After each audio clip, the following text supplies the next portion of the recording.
Shalom saudara, selamat pagi. Kita bersyukur buat kebaikan Tuhan pagi hari ini. Mari sama-sama kita berdoa sebelum kita merenungkan firman Tuhan pada pagi hari ini. Tuhan, terima kasih buat pagi hari yang baru. Kami bersyukur buat kebaikan Tuhan. Kami akan memasuki akhir pekan. Kami bersyukur buat sepanjang minggu yang luar biasa. Tuhan menyertai dan memberkati kami. Pagi hari ini kami rindu mendengarkan firman-Mu sebelum kami memasuki hari ini, Tuhan. Mari Tuhan berbicara buat setiap kami. Urapi hamba-Mu, urapi setiap kami. Kami buka hati kami bagi firman-Mu. Dalam nama Yesus kami berdoa. Amin. Saudara, mari sama-sama kita buka dalam Filipi pasal yang keempat, ayat yang ke-8. Di sana firman Tuhan berkata seperti ini. Jadi akhirnya saudara-saudara, semua yang benar, semua yang mulia, semua yang adil, semua yang suci, semua yang manis, semua yang sedap didengar, semua yang disebut kebajikan dan patut dipuji, pikirkanlah semuanya itu. Saudara, ini adalah nasihat dari Rasul Paulus ketika dia akan sampai pada akhir dari suratnya kepada jemaat yang ada di Filipi. Dia menasihatkan mereka untuk menjaga pikiran mereka supaya mereka memikirkan apa yang benar, apa yang mulia, semua yang adil, semua yang suci, semua yang manis, semua yang sedap didengar dan yang patut dipuji, supaya mereka memikirkan semuanya itu. Saudara, memang penting buat setiap kita untuk menjaga apa yang ada dalam pikiran kita, apa yang tersimpan di dalam pikiran kita yang tidak kelihatan dengan mata jasmani. Karena apa yang kita renungkan itu akan menentukan sikap kita yang ada di luar. Merenungkan adalah sesuatu yang sebenarnya setiap kita pandai untuk melakukannya. Karena kalau kita bisa khawatir, kita bisa takut, berarti kita adalah orang yang telah merenungkan. Kita merenungkan kejadian-kejadian yang buruk, kita merenungkan kemungkinan-kemungkinan yang tidak baik yang ada di depan kita.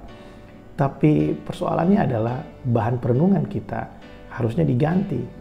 Kalau kita menghabiskan waktu kita untuk merenungkan hal-hal yang bisa berubah, ya, keadaan itu bisa berubah, situasi bisa berubah, perasaan kita bisa berubah, dan kita habiskan waktu untuk merenungkan hal-hal yang seperti itu, maka waktu itu akan terbuang sia-sia. Tapi coba kita pikirkan apa yang sesuai dengan kebenaran firman Tuhan. Coba kita pikirkan bagaimana Tuhan bisa melakukan perkara yang ajaib buat kita. Karena firman Tuhan berkata bahwa Dia berkuasa melakukan segala firman-Nya. Tuhan berkuasa melakukan setiap perkataannya. Dan firman Tuhan itu tidak akan kembali dengan sia-sia. Kalau kita bisa begitu yakin merenungkan suatu keadaan, merenungkan, mengkhawatirkan sesuatu yang belum tentu bisa terjadi. Tapi karena kita terlalu memikirkannya, sehingga hal itu seolah-olah akan terjadi. Padahal belum tentu. Tapi firman Tuhan itu ya dan amin. Kenapa kita nggak habiskan waktu kita untuk merenungkan firman Tuhan? Kenapa kita nggak berikan waktu kita untuk lebih banyak merenungkan janji Tuhan dalam kehidupan kita? Karena janji Tuhan ya dan amin bagi setiap kita orang percaya. Janji Tuhan adalah janji yang suci bagi saya dan saudara orang-orang percaya. Dia berkuasa untuk menepati setiap perkataannya. Tidak ada alasan bagi kita untuk meragukan perkataan Tuhan. Karena kalau sampai hari ini saya dan saudara bisa ada, itu adalah bukti bahwa Dia menggenapi perkataannya. Dia berkata Dia tetap setia sekalipun kita tidak setia. Dia yang mau rela untuk datang mencari kita ketika kita terhilang. Bukan kita yang menemukan Tuhan, tapi Tuhan yang menemukan kita. Oleh sebab itu, firman Tuhan menasihatkan kita pada pagi hari ini. Mari ganti bahan perenungan kita. Mari pikirkan apa yang baik, apa yang sedap didengar, apa yang mulia, apa yang disebut kebajikan, dan semua itu, semua hal-hal itu adalah apa yang tertulis di dalam firman Tuhan mengenai bagaimana Tuhan berjanji bagi saya dan saudara. Jangan habiskan waktu kita untuk memikirkan sesuatu yang buruk yang belum tentu terjadi. Mari habiskan waktu kita untuk merenungkan kebaikan demi kebaikan Tuhan yang dijanjikannya bagi orang-orang yang mengasihi Dia. Saudara, akhir-akhir ini ada banyak kita lihat di surat kabar, kita lihat di televisi, kita lihat di berita online, ya, ada banyak hal yang kurang baik, ya, ada banyak hal yang berita-berita yang menggemparkan, mencemaskan kita. Saudara, pilihannya ada di tangan kita. Apakah kita mau menghabiskan waktu untuk merenungkan kejadian-kejadian buruk yang akan terjadi? Ya, dan belum tentu sebenarnya hal itu akan terjadi. Kalaupun hal itu terjadi, ada kabar baik bagi saya dan saudara. Itu semua tidak bisa memisahkan kita dari kasih Tuhan. Sekalipun bumi bergoncang, sekalipun laut bergelora, tidak akan bisa memisahkan saya dan saudara dari kasih dan cinta Tuhan bagi setiap kita.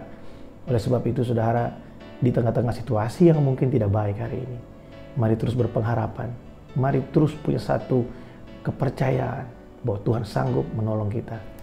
Pikirkan apa yang sesuai dengan firman Tuhan. Jangan pikirkan apa yang bisa berubah. Keadaan bisa berubah, tapi kebaikan Tuhan tidak pernah bisa berubah dari kehidupan kita. Nah, mungkin saudara berkata, Pak, kok kelihatannya kayak kuno sekali ya, terlalu basic sekali, kita harus apa-apa Tuhan. Saya ingin kasih tahu buat saudara, Corona ini telah membuktikan bahwa manusia itu tidak sanggup. Dengan segala kepandaiannya, dengan segala hikmat yang manusia punya, sudah terbukti pada saat Corona terjadi, semua prediksi tidak ada yang benar. Ya, keadaan semua tidak ada yang benar. Dan semua prediksi manusia itu salah.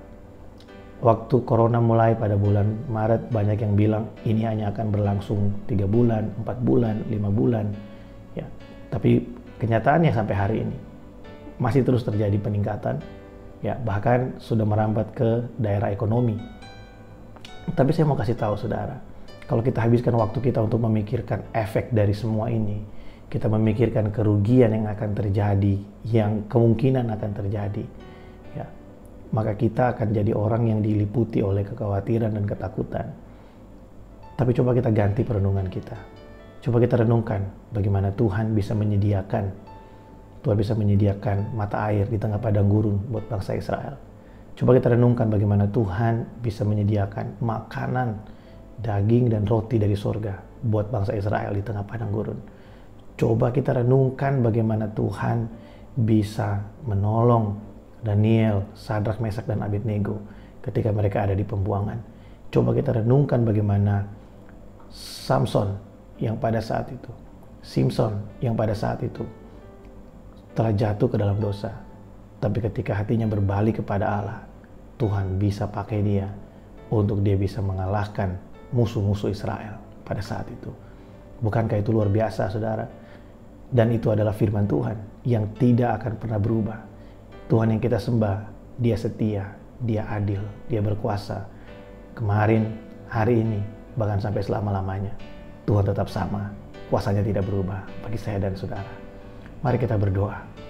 Tuhan, kami bersyukur buat hari ini. Terima kasih buat akhir pekan yang luar biasa. Kau memberkati setiap kami hari ini, Tuhan. Tolong kami supaya kami bisa punya cara pandang yang benar tentang Engkau. Kami tidak menghabiskan waktu kami untuk memikirkan hal yang sia-sia, tapi kami terus merenungkan firman-Mu. Seperti dalam Mazmur pasal yang pertama, ayat yang pertama, ayat yang kedua, di sana berkata, berbahagialah orang yang tidak menuruti nasihat orang fasik, tapi yang kesukaannya ialah merenungkan Taurat Tuhan siang dan malam. Tuhan, ajar kami untuk kami merenungkan kebaikan-Mu, merenungkan kehebatan dan kedahsyatan-Mu lebih daripada kami merenungkan ketakutan kami. Karena kami tahu ketakutan kami bisa lenyap, tapi kasih setia-Mu, kuasa-Mu tidak akan pernah bisa berubah. Berkati umat-Mu sepanjang hari ini, Tuhan. Terpujilah nama-Mu. Dalam nama Yesus kami berdoa. Amin. Saudara, selamat memasuki akhir pekan. Tuhan Yesus memberkati setiap kita. Shalom.